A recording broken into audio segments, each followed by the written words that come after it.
Alhamdulillah nih konsumsinya sudah datang nih, apa nih, Masya Allah, tumpeng. Widih, Masya Allah, tumpeng. Ada berapa tumpeng ini? Makanan tradisional. Betawi nih, Betawi. Betawi punya ini. Betawi punya. Tumpeng tuh, tumpeng. Masuk aja Pak dalam. Tambahan di sini. Iya, tumpeng woi.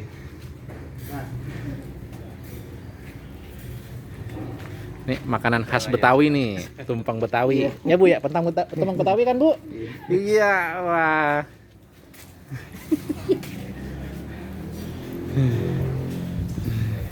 Tumpeng. Jarang-jarang ya tumpeng. Terus. Oke, waalaikumsalam.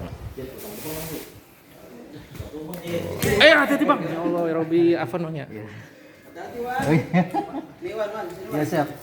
Nuan ya saya. Ya assalamualaikum. Udah nggak ikutan. Pesawat Imat belum datang ya? Belum nyampe. Ustadz Imat nggak datang kayaknya, nggak bisa. Babrol kali. Ini makanan tumpeng Betawi nih tuh. Wih. Khas Betawi. Masya Allah. Ada ayam panggang ini. Ada ayam goreng. Ya. Sabar Jid. Sabar Jid ya. Tahan lapar, tahan. Ayamnya kucing. Shh. Entar Cing, entar ya Cing ya, entar Cing, sabar. Buat manusia dulu Cing. Nah, sini. Sama Al-Fatihnya satu lagi berarti ya. A5. Ini. Oh, ini satu aja nih. Satu. Nah.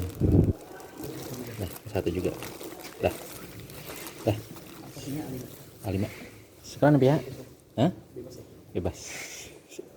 Warna cowok aja nih. Iya. Nah, ini kita buat hadiah beliau. Hah? Antum di depan. Oh iya, udah mau nyampe ya? Udah di tol Sanggrahan. Iya. Anip, nanti tolong di packing ya, Nip. Anip. Nanti sekalian disusun ya di box itu ya. Iya, saya katanya suruh Apip nyambut orangnya. Cakep, Masya Allah. Sepan ini, Pak. Jangan lupa pakai rompi. Pakai masker, rompi, masker. Datang tamu kan, kita pakai masker.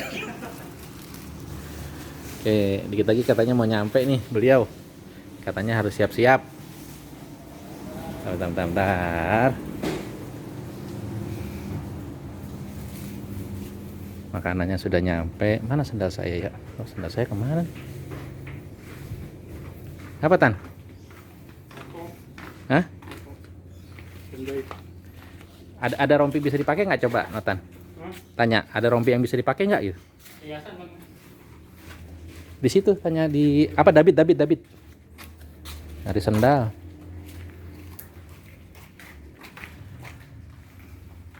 Sendal saya mana ya? Bukan, sendal mahal itu. Beli 5 juta tuh sendal. Satu sepasang berarti 10.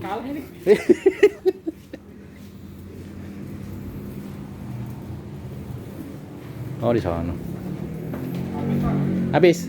Nggak ada lagi yang belum dipakai gitu, Bit. Udah pada diambil semua. Udah diambil semua.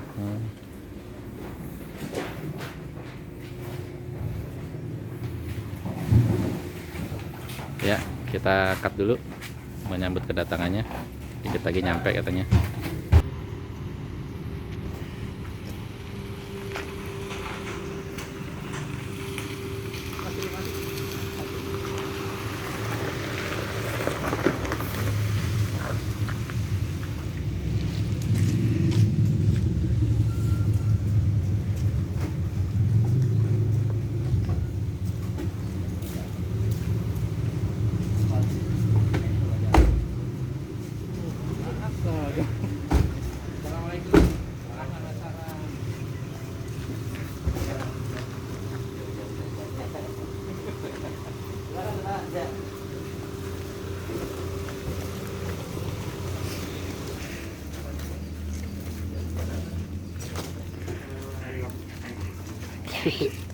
Serba apa?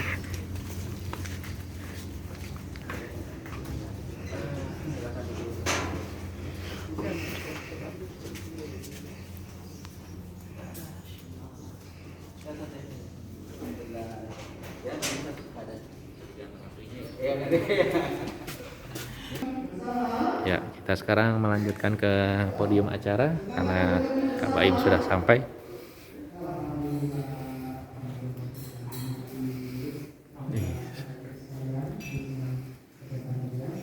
Oke, terima kasih Hah?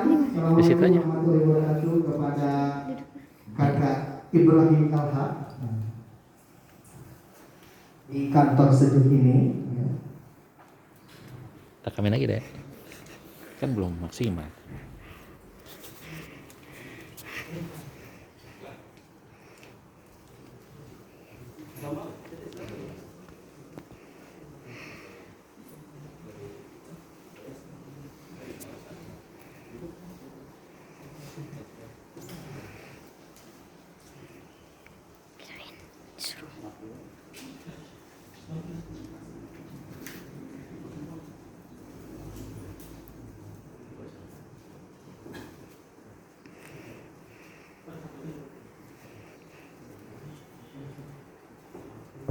Maaf sebelumnya untuk karyawan untuk melonggarkan tempatnya terlebih dahulu karena kurang belakangan ya.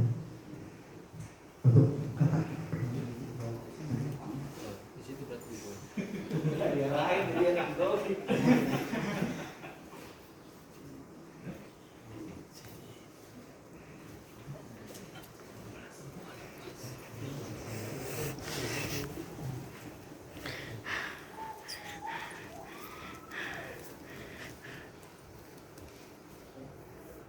Assalamualaikum warahmatullahi wabarakatuh.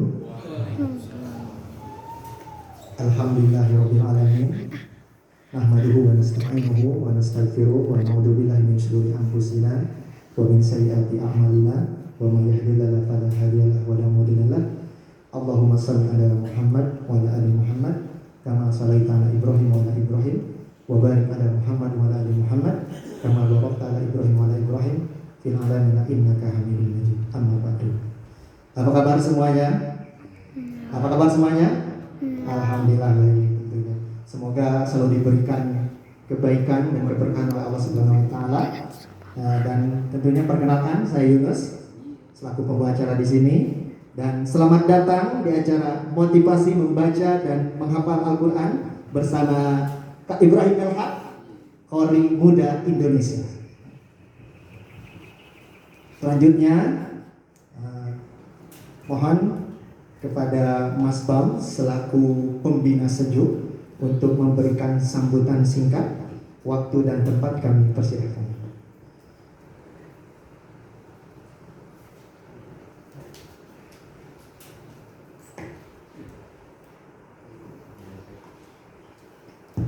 Bismillah. Assalamualaikum warahmatullahi wabarakatuh. Alhamdulillah wassalatu wassalamu ala Rasulillah amma ba'du. Sekali lagi saya mengucapkan banyak-banyak terima kasih kepada Kak Ibrahim dan kepada teman-teman adik-adik dari Sekolah Quran An-Nadiyah dan kepada Ustadz Adrian. Jazakumullahu khairan atas kehadirannya dalam rangka menambah semangat kita dalam mencintai Al-Quran dan mengamalkan Al-Quran dengan menghafal dan mengaplikasikannya dalam kehidupan sehari-hari. Mudah-mudahan semua acara yang kita lakukan ini niat kita dijaga oleh Allah Subhanahu wa taala, hanya mengharap ridho dari Allah Subhanahu wa taala. Jadi sehingga kegiatan kita diberkahi sehingga Allah memberikan pahala yang luar biasa kepada kita sehingga ini menjadi bekal kita di akhirat kelak. Mungkin itu saja sambutan dari saya. Semoga acara ini berlangsung dengan hikmat dan mohon maaf kalau ada kekurangan penyebutan dari kami. Terima kasih. Assalamualaikum warahmatullahi wabarakatuh.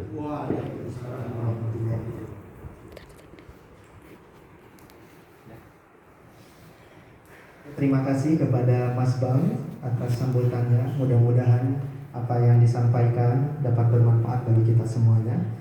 Oke, selanjutnya sambutan kedua insya Allah akan disampaikan oleh perwakilan dari SMA An-Najiyah yang langsung akan dibawakan oleh Ustadz Andrian. Waktu dan tempat kami persilahkan.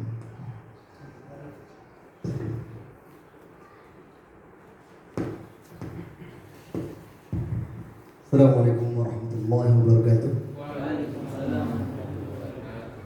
Alhamdulillah. Alhamdulillahilladzi hadana li hada wa ma kunna linahtadiya laula an hadana Allah. Asyhadu an la ilaha illallah wahdahu la syarika lahu wa asyhadu anna Muhammadan abduhu wa rasuluh. Allahumma shalli ala Muhammad wa ala alihi wa ashabihi wa man tabi'ahum bi ihsan ila yaumil din. Alhamdulillah, kami ucapkan pada tuan rumah ya, luar biasa, Yayasan Anak Sejuk ya. Terima kasih atas sambutan yang luar biasa ya. Dan kami juga bersyukur telah mendapat sebuah anugerah, diundang untuk kemari untuk kita sama-sama nanti mendengar motivasi dari Ustadz ya, Ustadz Ibrahim El-Haq ya. Insyaallah beliau qori muda, dan semoga kita nanti semua bisa belajar dari beliau ya. Kemudian mohon maaf kalau seandainya mungkin kita terlambat ya datangnya ya, karena tadi kita harus belajar paling cuma duduk sebentar ya, tiba-tiba udah setengah jam 10 kurang, aduh langsung berangkat buru-buru tadi ya. Mohon maaf kalau ada kekurangan dalam tadi berangkat ya, terlambat dan sebagainya. Mungkin itu ya, terima kasih jazakallahu khairan atas undangannya, dan semoga dengan undangan ini mempererat silaturahmi kita ya, dan juga memberi manfaat buat kita semua. Assalamualaikum warahmatullahi wabarakatuh.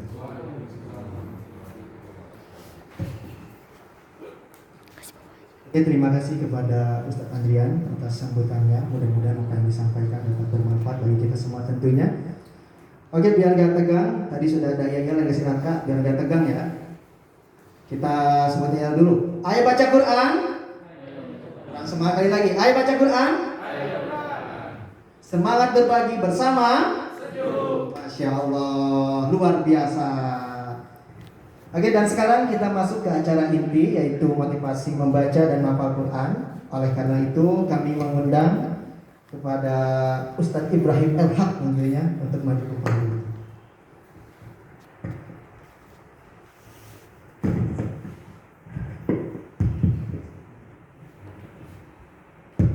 Apa kabar Ustadz Ibrahim? Alhamdulillah sehat. Alhamdulillah. Sibuk apa hari ini di masa pandemi kali ini Kak ya? Ya sibuk nggak ngapa-ngapain sih. Waduh.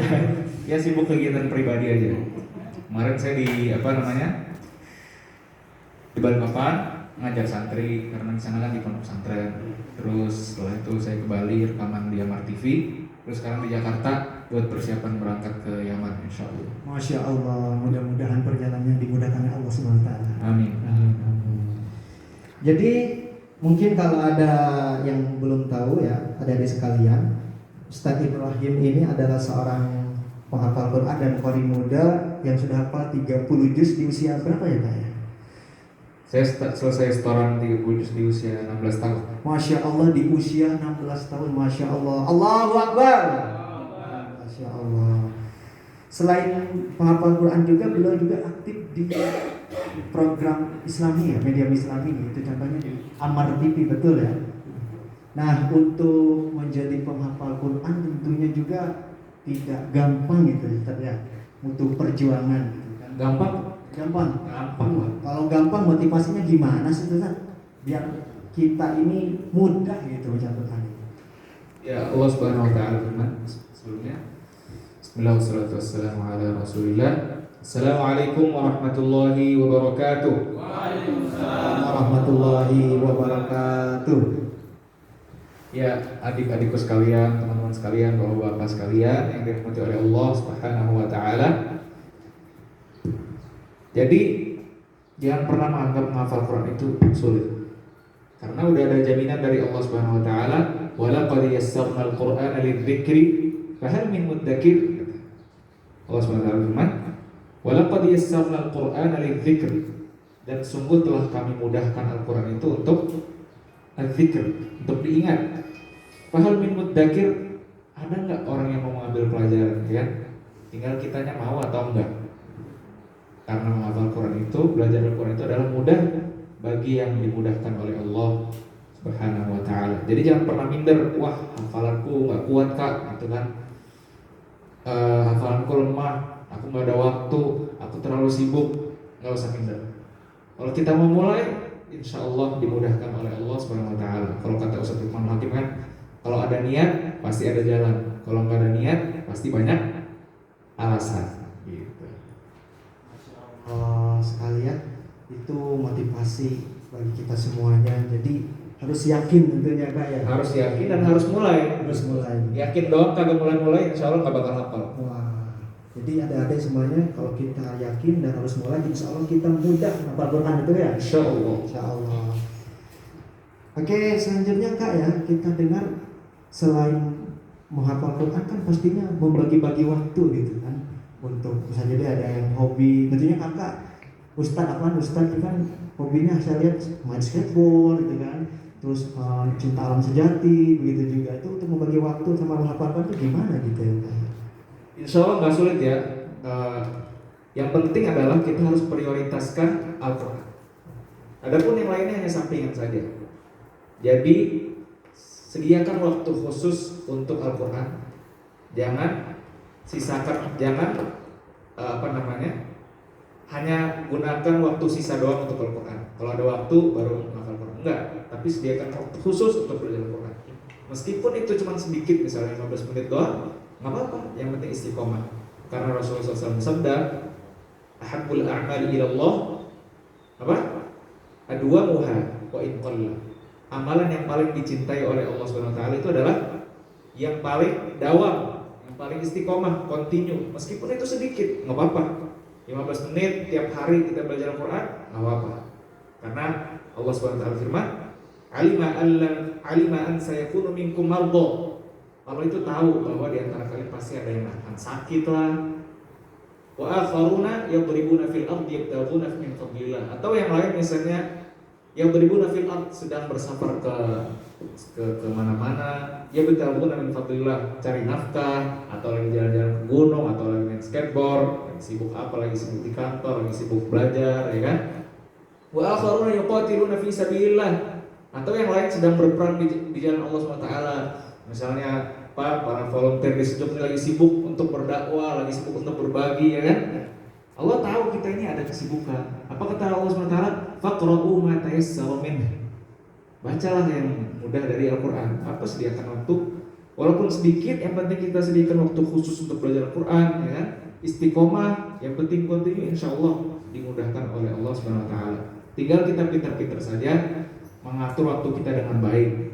Boleh misalnya kalau kebiasaan saya sebelum tidur saya atur jadwal sejak malam hari. Besok saya mau ngapain aja saya tulis, dan tentunya sediakan waktu khusus untuk ngaji misalnya, minimal sehari 1 juz misalnya. Jadi kalau misalnya sebelum tidur kok misalnya belum selesai 1 juz, ya saya nggak bisa tidur dulu, harus selesai 1 juz gitu. Ataupun misalnya ada program yang tidak terlaksana, saya harus mengikop atau menghukum diri saya, wah kenapa kemarin kok nggak nyampe target bacaannya? Kamu harus hukum dirimu sendiri. Hukumannya bisa dengan meninggalkan sesuatu yang kita cintai. Misalnya kita suka duit, nah karena kita ada melanggar peraturan kita sendiri, hukum berarti nggak boleh ambil duit dulu. Duitnya disedekahkan buat kebaikan. Tentunya ya. Yang penting pintar-pintar ngatur waktu, insya Allah. Karena kita sendiri yang tahu waktu kita seperti apa kan. Nah, justru keberkahan waktu itu datang ketika kita membaca Al-Quran. Rasulullah SAW sabda, Allahumma barik li ummati fi bukuriha. Ya Allah, berkahilah umurku di waktu pagi harinya. Nah, alangkah indahnya kalau kita mulai hari kita dengan baca Al-Quran. Masya Allah, insya Allah seluruh waktu kita akan diberkahi oleh Allah SWT, dan kita nggak akan merasa kehabisan waktu gitu. Justru kalau waktu kita diisi dengan hal-hal yang tidak bermanfaat, seharian cuma digunakan untuk main game, mager-mageran di atas kasur, melakukan hal-hal yang nggak ada manfaatnya, insya Allah itu kita merasa, ya Allah sempit banget waktu gue ya, tiba-tiba udah umur 25 tahun, tiba-tiba udah 30 tahun belum ngapa-ngapain ya. Tapi kalau kita waktunya digunakan untuk belajar agama Islam, membaca Al-Quran, menghafal Al-Quran, insya Allah nggak ada ruginya sama sekali. Bahkan salah seorang salaf pernah berkata, kullama zdada hizbi zadat barakah fi waqti. Setiap aku menambah hizbku, yaitu wirid setiap hari, kebiasaan membaca Al-Quran setiap hari, zadatil barakatu fi waqti. Semakin banyak berkah di dalam waktuku. Lihat Imam Nawawi itu umurnya cuma 45 tahun. 45 tahun umurnya sangat muda kan? Ya kan? Tapi beliau telah mengarang kitab yang kalau dihitung dengan jumlah umurnya itu kayaknya sesuatu yang mustahil gitu. Beliau mengarang Syarah Sahih Muslim itu yang berjilid-jilid. Terus kitab-kitabnya yang masyhur seperti Arba'in Nawawiyah, mungkin itu kitab yang mudah doang bagi Imam Nawawi. Tapi masya Allah berkahnya, semua orang Muslim pasti tahu kitab Arba'in Nawawi. Ada kitab Riyadhus Shalihin, banyak ribuan kitab beliau bisa tulis itu dalam 45 tahun. Terus kapan kalau misalnya 45 tahun itu nggak cukup untuk menulis buku tersebut kalau kita hitung-hitung. Bayangin, padahal beliau nggak mungkin menulis buku tersebut sejak baru lahir, nggak mungkin ya. Mungkin baru sekitar umur 10 tahun baru bisa mulai nulis, atau umur 15 tahun. Tapi bukunya itu seolah-olah melewati jumlah umurnya gitu. Kenapa? Karena keberkahan dari waktunya. Nah, jadi carilah keberkahan waktu kita dengan memanfaatkan waktu kita untuk belajar Al-Quran. Jadi insya Allah masa muda kita ini diisi dengan hal yang bermanfaat. Coba lihat sekitar kita, termasuk saya, termasuk mungkin MC-nya, termasuk yang tua-tua di sini. Kita lihat di depan, di wajah-wajah mereka ada wajah penyesalan, termasuk saya sendiri ya kan? Karena apa? Karena tidak memanfaatkan waktunya dengan baik ketika masa muda. Ya Allah, ya kan? Kenapa kok nggak dari dulu kita belajar Quran kan? Jadi nasihat saya untuk adik sekalian, mulai dari sekarang, nggak usah minder. Nggak ada kata telat, ya kan? Nggak ada kata telat untuk belajar Al-Quran. Gunakan waktu kita untuk menghafal Al-Quran, insya Allah bertambah keberkahan kita untuk umur kita, insya Allah. Mulai dari sekarang. Nah, nanti setelah ini pulang dari sini, nggak usah pulang dari sini deh. Baru keluar dari situ udah targetin, insya Allah nanti umur 25 saya harus selesai hafal Al-Quran. Nggak apa-apa, jangan minder. Insya Allah saya doakan adik-adik semua bisa menghafalkan Al-Quran 30 juz dan lancar insya Allah. Paham tafsirnya, meskipun cita-citanya apapun, jadi dokter, jadi pengusaha yang hafal Quran, jadi presiden hafal Quran. Jadi apa lagi? Jadi pengusaha hafal Quran, jadi pilot hafal Quran, insya Allah. Luar biasa sekali ya. Mudah-mudahan itu menjadi motivasi untuk kita semua. Tentunya selain keistiqomahan, ya kan? Ya. Istiqomah tentunya kita juga harus bisa pandai-pandai memanfaatkan waktu tentunya Kak ya. Betul banget. Nah, dan selain kita harus ada yakin, terus mulai, terus istiqomah dan memanfaatkan waktu tentunya. Pasti kan ada juga metode yang mudah nih Kak, ya Ustaz, metode yang mudah untuk menghafal Quran gitu kan. Selain istiqomah kan kadang sulit gitu. Terus metodenya kayak gimana sih yang mudah gitu menurut antum itu Kak? Semua metode dalam menghafal Quran itu pasti mudah, tergantung kita menjalankannya dengan istiqomah. Tapi ada beberapa peraturan penting yang harus dilakukan ketika kita ingin menghafal Quran. Yang pertama adalah niat ikhlas karena Allah Subhanahu wa taala. Jangan sampai kita menghafal Quran pengen supaya dibilang qori, pengen jadi selebgram yang hafid, pengen supaya diterima lamarannya, pengen diterima sama dia atau dan sebagainya. Jangan. Pokoknya fokus hafal Quran karena Allah Subhanahu wa taala. Insya Allah akan bukakan kemudahan untuk kita dalam menghafalkan Al-Quran. Ini adalah poin penting. Karena bahaya sekali kalau kita menghafal Al-Quran tapi salah niat, ya kan? Kata Rasulullah SAW, ada 3 orang yang pertama kali akan diseret ke neraka. Siapa mereka? Salah satunya adalah rajulun atahallahul Quran, seorang yang diberikan Al-Quran akan ditanya pada hari kiamat. Untuk apa kamu habiskan umurmu? Oh, wahai Allah, saya habiskan umurku untuk belajar Al-Quran. Untuk apa? Karena Engkau ya Allah, ya kan? Apa kata Allah? Kadzabta, kamu bohong. Tapi kamu belajar Al-Quran supaya liuqal qari, supaya dibilang qari, wa qad qil, dan sungguh benar orang-orang sekitar kamu mengatakan bahwa oh, beliau ini seorang qari, beliau ini seorang ustaz ahli Quran, paham tafsir dan sebagainya. Tapi bukan karena Allah, maka diseret, mukanya dilempar ke neraka. Na'udzubillahi min dzalik. Maka jangan sampai kita menjadi golongan tersebut. Kita harus berusaha selalu menghafal ikhlas karena Allah Subhanahu wa taala. Kata seorang ulama, innama yahfazur rajulu ala qadri niyyati. Sesungguhnya seorang itu menghafal ala qadri niyyati, tergantung bagaimana niatnya, gitu kan. Kalau niatnya beneran jujur karena Allah, insya Allah dia akan mudah menghafal. Tapi kalau niatnya setengah-setengah, pasti akan sedikit juga dia menghafal. Ini adalah metode yang pertama. Niat yang kuat, insya Allah mudah dalam menghafal. Kemudian yang kedua adalah dia harus bisa membaca Al-Quran, ya kan? Gimana kita bisa menghafal kalau kita nggak bisa membaca? Jadi harus belajar ilmu tajwid dulu, ya kan? Bagaimana caranya supaya bisa belajar ilmu tajwid, membaca Al-Quran dengan baik dan benar? Dia harus mempunyai guru. Nah, guru yang baik itu sangat penting.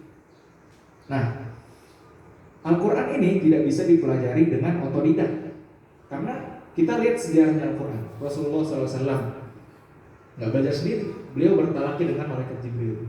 Malaikat Jibril diberikan ilmu, disampaikan wahyu, ditugaskan oleh Allah SWT dari Rabbul Izzati Azza wa Jalla, Allah SWT. Malaikat Jibril mengajarkan Rasulullah SAW.